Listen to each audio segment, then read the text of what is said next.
Ready to whip your existing website into shape using Adobe Dreamweaver.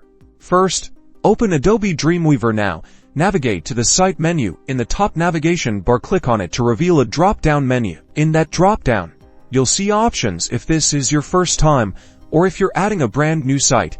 Select New Site. If you've worked with a website before, you can choose Manage Site. This is the Site Setup panel. Begin by entering your website's name in the Site Name field. This will help you identify the site within Dreamweaver.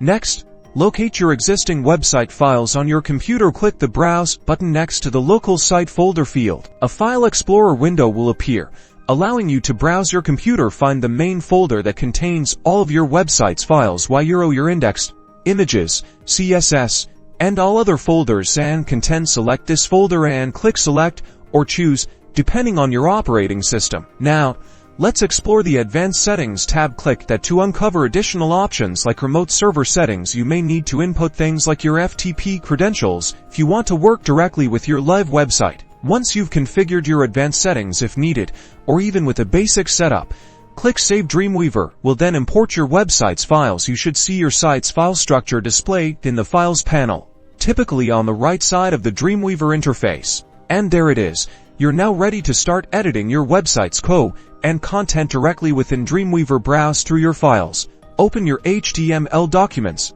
and make your changes. Remember to save your changes as you go. You can use the Get and Put buttons to transfer your updated files from your local computer to your remote server.